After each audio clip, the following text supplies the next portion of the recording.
Hello. Welcome to this video called Sensationalism in TV News. In the previous video, we talked about how television news is affected by ratings. In this video, we're going to talk about what sensationalism is, and then we'll explore two types of sensationalism: celebrity culture and over-reporting disasters. In the previous video, we talked about how journalists try to get sources to talk exclusively with them, and how TV journalists try to be the first to break a story. Another way that news programs try to attract more viewers is by focusing too much on the most shocking, frightening, or exciting stories. This is called sensationalism.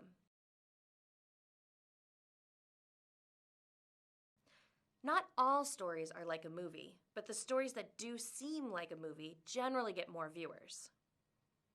Let's take a look at the first type: celebrity culture.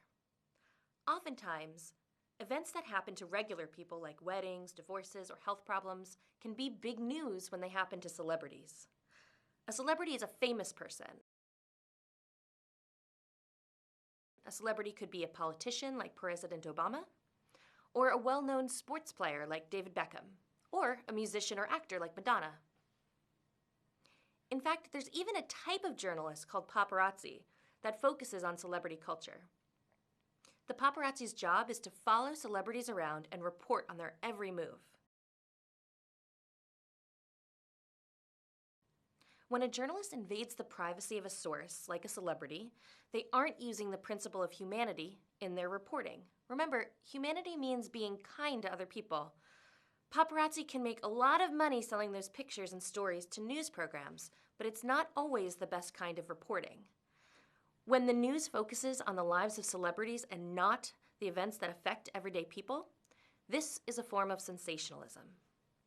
Sensationalism places a greater importance on ratings than good journalism.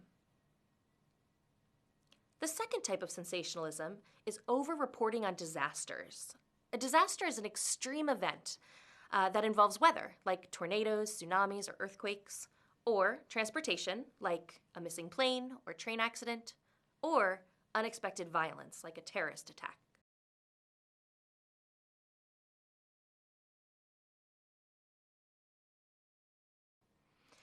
These are very serious and important events. Sometimes journalists can over-report or report too much on a disaster, meaning they ignore all other news for weeks or even months, reporting exclusively or only on a disaster because of its shock value. A news story with shock value usually makes viewers feel strong negative emotions like fear or anger. People are more likely to watch the news when they have a strong negative emotion. So this type of sensationalism takes advantage of a natural human reaction. Journalists should show restraint when they report on stories with shock value.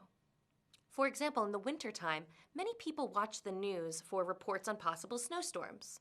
Obviously, a snowstorm can affect thousands, even millions of people, so news programs may over-report or report too much on a future storm. This makes people afraid as they plan for their weeks. They go to grocery stores and buy food or expensive equipment for getting rid of snow. The snowstorm is an event that people need to know about, but sensational over-reporting means that people are not hearing about other important events. Humanity and restraint, these principles of journalism, are important, and good journalists take them into consideration with every story they broadcast. The struggle between good journalism and ratings is a real challenge that journalists face every day. Programs that rely too much on sensationalized stories could eventually lose the trust of their audience.